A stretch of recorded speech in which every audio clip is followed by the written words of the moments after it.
Hello kids, अब हम करेंगे संज्ञा के विकारक तत्व। संज्ञा कर लिया हमने, आगे है संज्ञा के विकारक तत्व। अब विकारक तत्व क्या होता है पहले ये समझो। विकारक जो शब्द है वो बना है विकार से। विकार का मतलब है परिवर्तन। हमने शब्द वाले चैप्टर में पढ़ा था कि प्रयोग के आधार पर शब्द दो प्रकार के होते हैं, एक विकारी और एक अविकारी। ठीक है, विकारी जिसमें परिवर्तन हो जाता है जिन शब्दों में, और अविकारी, अ का मतलब नहीं, विकारी का मतलब परिवर्तन, जिनमें परिवर्तन नहीं होता। विकारी शब्दों में सबसे पहला नाम था संज्ञा का। संज्ञा सर्वनाम, विशेषण और क्रिया, ये विकारी शब्द हैं।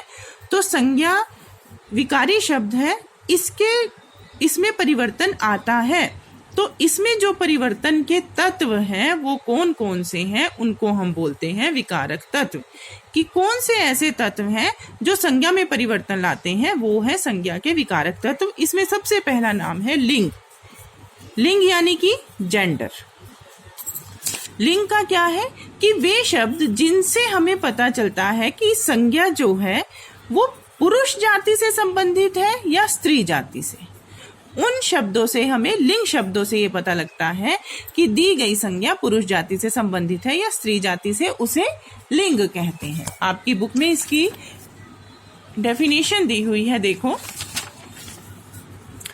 शब्द के जिस रूप से यह पता चले कि वह पुरुष जाति का है अथवा स्त्री जाति का, उसे लिंग कहते हैं। आप ये डेफिनेशन लिख के इसके दो आगे उदाहरण दे देना, लड़का लड़की, घोड़ा घोड़ी, मौसा मौसी, इस तरह से करके उदाहरण दे देना।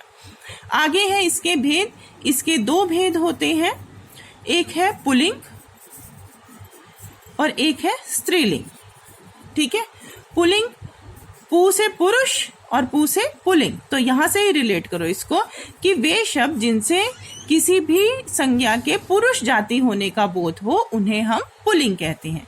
जैसे शेर, लड़का, बालक, इनसे हमें किस जाति का बोध हो रहा है, पुरुष का, तो ये पुल्लिंग है। स्त्रीलिंग जिनसे हमें स्त्री जाति के होने का पता चलता है, उन्हें स्त्रीलिंग कहते हैं। बालिका, शेरनी, लड़की, चाची, मौसी, माता, भाभी, ये सब क्या है, स्त्रीलिंग शब्द है। तो इसके दो भेद है, पुल्लिंग और स्त्रीलिंग। पु से पुरुष और पु से ही पुल्लिंग। तो इस तरह से इसको रिलेट करो। ये जिनसे हमें पुरुष जाति का बोध होता है, स्त्रीलिंग जिनसे हमें स्त्री जाति का बोध होता है। इसके अलावा एक आपके पास आया है उभयलिंगी शब्द। उभयलिंगी शब्द का मतलब, उभय मतलब दोनों होता है। तो ऐसे शब्द जो कि पुरुष और स्त्री दोनों के लिए प्रयोग किए जा सकते हैं, उन्हें उभयलिंगी शब्द कहते हैं।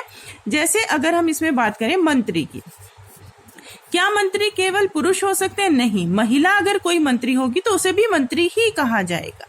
वकील, कोई महिला अगर वकील होगी तो उन्हें भी वकील कहा जाएगा। पुरुष अगर वकील होगा तो उन्हें भी वकील कहा जाएगा। इसी तरह से डॉक्टर, ठीक है, तो पुरुष और महिला दोनों ही अगर डॉक्टर होंगे तो दोनों को ही डॉक्टर कहा जाएगा।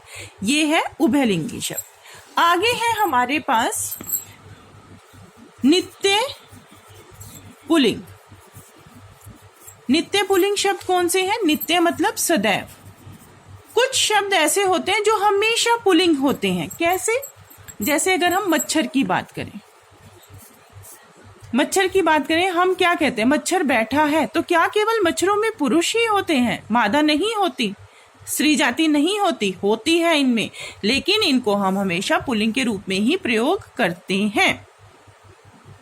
ठीक है, मगरमच्छ,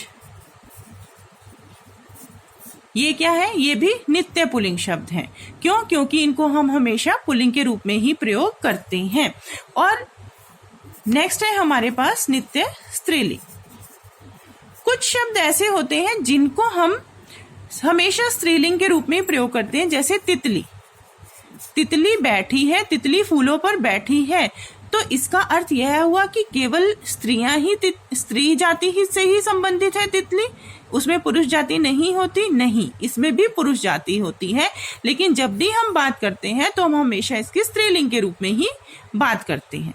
मक्खी, सेम तितली की तरह ये भी हम स्त्रीलिंग के रूप में ही बात करते हैं।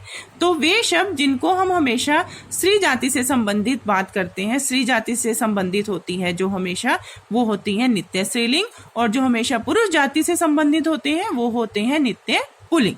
अब ऐसा नहीं है कि इनके हम पुल्लिंग और स्त्रीलिंग नहीं बना सकते, हम बना सकते हैं। हम कैसे बनाते हैं? नर और मादा लगाकर।